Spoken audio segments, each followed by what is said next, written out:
Olá e bem-vindos a mais uma exploração a fundo.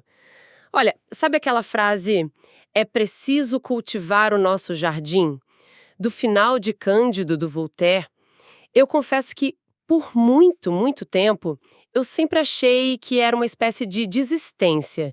Tipo, o mundo é um caos completo, já vi de tudo, então, vou me trancar no meu quintal e cuidar das minhas plantas. Uma mensagem quase de isolamento, sabe? Mas a nossa missão hoje, mergulhando nas fontes que a gente analisou, é virar essa ideia de cabeça para baixo.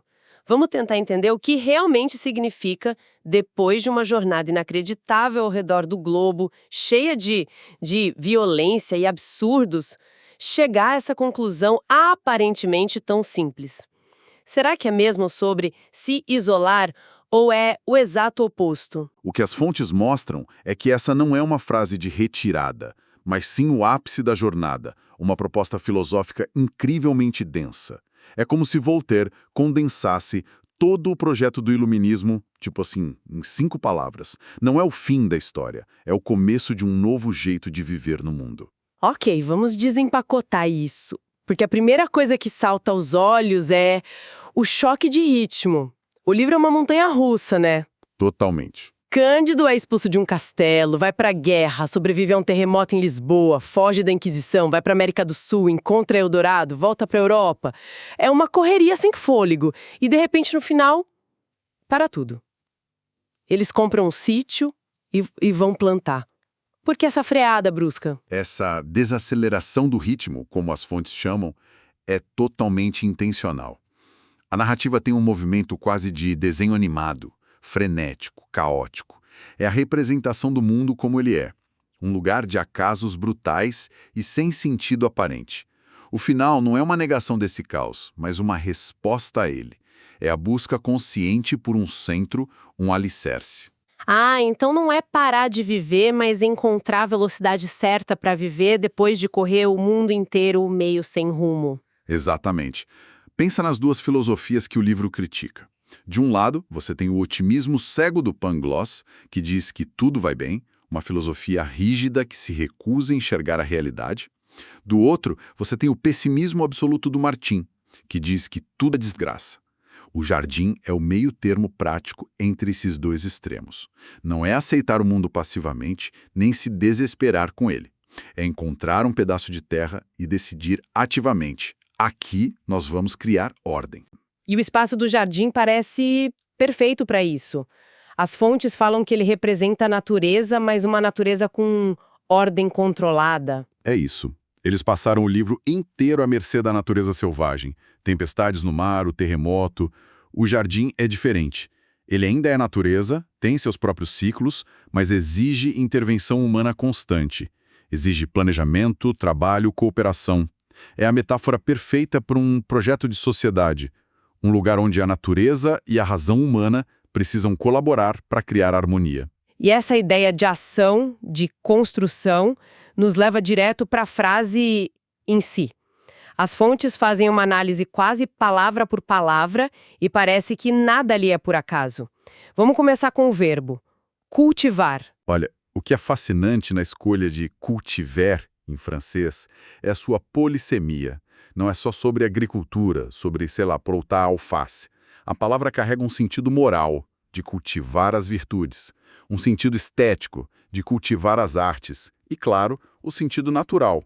E isso se reflete na vida do próprio Voltaire. Como assim? Em sua propriedade em Ferney, Voltaire era famoso por seus jardins. Existem gravuras da época que o mostram caminhando por esses jardins, lendo um livro. Essa imagem é perfeita.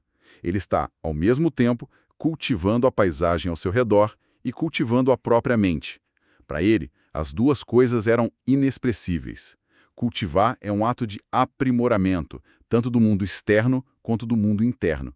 É um trabalho que, nunca acaba. Nossa, essa imagem é ótima. Ele não está só relaxando, ele está trabalhando a mente e a terra ao mesmo tempo. É uma visão bem ativa de descanso. E isso me leva à segunda parte da frase que as fontes destacam com muita ênfase. Notre jardin, o nosso jardim. O pronome aqui parece ser a chave de tudo. É absolutamente fundamental. Ele não diz meu jardim. O nosso sinaliza a transformação final dos personagens. Durante o livro inteiro, eles estão juntos por acaso, por conveniência ou por laços superficiais. Crândido segue Cunegundes por uma idealização juvenil, a velha está com eles por necessidade. No final, esses laços antigos já não existem. Cunegundes envelheceu e ficou feia. O dinheiro de Eldorado acabou. O que os une agora não é o que eles eram, mas o que eles fazem juntos. Eles formam uma comunidade baseada no trabalho. Uma comunidade produtiva. E é a primeira vez que isso acontece. Eles superam o status, a aparência, o passado. E a frase que vem antes, il faut, é preciso ou deve-se, dá um peso de imperativo moral a isso. Não é uma sugestão, uma opção entre várias. Depois de tudo que viram, essa é a única conclusão lógica e ética possível.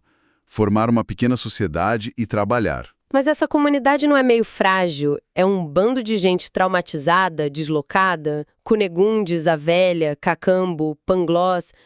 Será que esse nós é uma solução real ou só um jeito de sobreviver? Um nós contra o mundo? Essa é uma ótima pergunta. E eu acho que as fontes sugerem que é as duas coisas. É frágil, sim, mas é real. Não é uma utopia perfeita como Eldorado, onde tudo é fácil. É uma solução pé no chão, construída a partir dos destroços. É o reconhecimento de que a perfeição não existe, mas a colaboração produtiva sim. É o modelo mais realista de progresso que Voltaire consegue imaginar. Um pequeno grupo fazendo o que pode, onde está. Ok, então eles formam essa pequena comunidade de trabalho, mas o lugar onde eles fazem isso é muito específico. Eles não voltam para Westfália, não ficam na França, eles se estabelecem na Turquia, nos arredores de Constantinopla.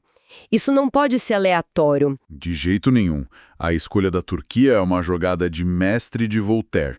No século XVIII, a Turquia, o Império Otomano, era o que as fontes chamam de espaço liminar. Era a fronteira. A fronteira entre a Europa e a Ásia, entre o mundo cristão e o mundo muçulmano. Por séculos, foi um lugar de conflito, de choque de civilizações. E Voltaire coloca o jardim justamente ali no meio da tensão. Exato. Ele pega esse espaço histórico de conflito e o transforma num lugar simbólico de equilíbrio. É o lugar onde forças opostas podem finalmente coexistir de forma produtiva. É o lugar perfeito para sintetizar todas as experiências que Cândido teve ao redor do mundo. E isso nos leva a uma conversa direta com a filosofia que o livro satiriza do começo ao fim, a de Leibniz. Que é a filosofia do Pangloss, do melhor dos mundos possíveis. Sim. Leibniz tinha essa ideia de uma harmonia pré-estabelecida, uma harmonia cósmica, perfeita e divina, que governa tudo. Pangloss distorce isso numa desculpa para não fazer nada. O que Voltaire faz no final é apresentar uma alternativa. Espera aí, então a grande sacada é que em vez de aceitar uma harmonia que já existe, que foi dada por Deus, como diria o Leibniz, eles estão literalmente construindo uma com as próprias mãos, no chão. Uma harmonia humana, limitada, imperfeita, mas real. Precisamente. O jardim na Turquia é a versão terrena e pé no chão do melhor dos mundos possíveis. Não é um mundo dado, é um mundo construído. É o projeto iluminista em ação. Usar a razão, o trabalho e a colaboração para criar ordem e produtividade a partir do caos, em um espaço onde antes só havia conflito. E as fontes descrevem esse jardim como uma espécie de Éden humanista, né? Um paraíso que não é recebido, mas conquistado pelo esforço. Agora, uma coisa que eu realmente não esperava encontrar nessa discussão de jeito nenhum era a conexão disso tudo com tecnologia. Parece o exato oposto de um jardim. E, no entanto, é um ponto crucial para entender o espírito da época. O romance é um produto da aurora da Revolução Científica. A gente tende a esquecer disso. Para pegar o exemplo mais claro dentro do livro, basta lembrar de Eldorado. A Cidade de Ouro. Exato. E como Eldorado é descrito. Não é um paraíso natural, selvagem. É uma tecno-utopia, como as fontes apontam. É uma sociedade governada por engenheiros e cientistas. Eles têm máquinas incríveis para levantar água e pessoas, ruas pavimentadas, prédios altíssimos. A grande paixão deles é a ciência e a construção. Curioso, porque a gente tende a pensar em utopias como paraísos naturais, quase como o Jardim do Éden. Mas Voltaire já estava imaginando um paraíso de engenharia. Isso muda completamente a leitura. Muda tudo. Porque esse espírito de Eldorado, essa crença no poder da engenhosidade humana, é o que eles levam, numa escala menor, para o jardim. O ato de cultivar, no século XVIII, já não era apenas sobre o trabalho manual, era o início da agricultura científica. Estavam desenvolvendo novas técnicas de irrigação, de rotação de culturas, de mecanização. A ideia era usar a técnica para otimizar e aumentar a fertilidade da natureza. Ah, então peraí. Eu estava pensando em cultivar como algo bucólico, quase antimoderno. Mas o que as fontes dizem é o oposto.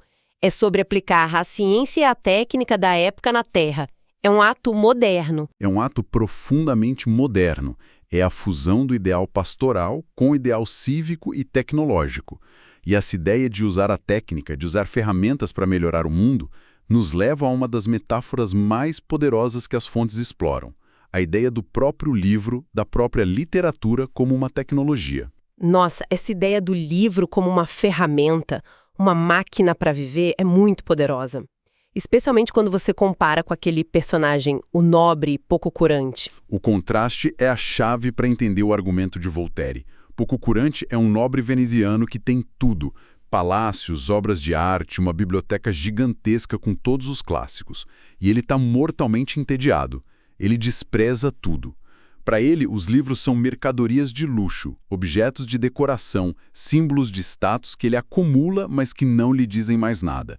Ele é um consumidor passivo de cultura. Ele tem o conhecimento todo do mundo na estante, mas não tem o que fazer com ele, é um conhecimento estéril. Exatamente. Para Voltaire, isso é o maior dos pecados intelectuais. Um livro não é um objeto para ser admirado numa prateleira. É uma ferramenta. As fontes dizem que Cândido se apresenta como um instrumento para navegar pelo mundo, tão útil quanto um sextante, que era a grande inovação tecnológica da navegação na época. Um livro é uma tecnologia que te ajuda a entender o mundo, a se orientar e, finalmente, a agir nele. É uma máquina para viver. Ok, juntando tudo isso, a comunidade que se forma pelo trabalho, o lugar de equilíbrio na fronteira do mundo, a aplicação da tecnologia e da ciência e a própria literatura como uma ferramenta para a ação, a gente tem uma imagem muito mais complexa e engajada do que só cuide das suas plantas. Sem dúvida. O que temos no final é uma grande metáfora para o próprio projeto do iluminismo. E as fontes argumentam que o livro como um todo se torna um exemplo de um novo tipo de literatura mundial.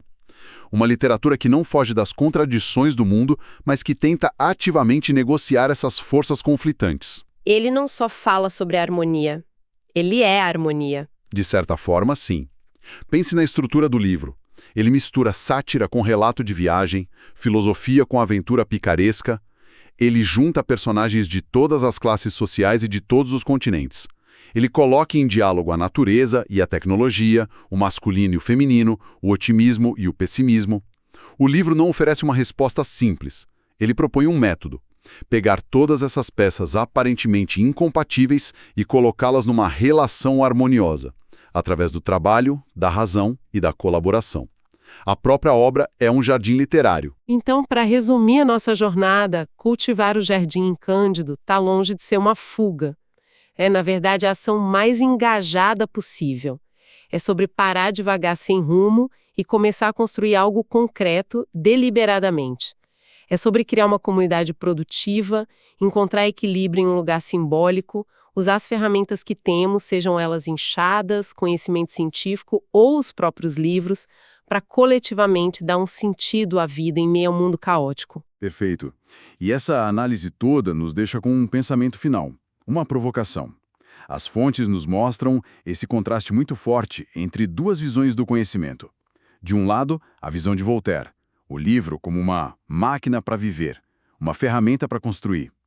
Do outro, a visão de Pococurante, o livro como uma mercadoria de luxo, um objeto de consumo passivo que gera tédio.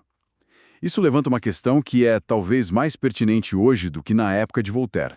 As fontes de informação em nossas vidas, os artigos, os vídeos, os livros, este próprio formato de análise, estão sendo usadas como ferramentas para cultivar nossos próprios jardins de conhecimento e comunidade, ou elas se tornaram apenas mercadorias que acumulamos numa estante digital, numa lista de assistir mais tarde, nos entediando e sobrecarregando com uma imensa biblioteca de pouco curante.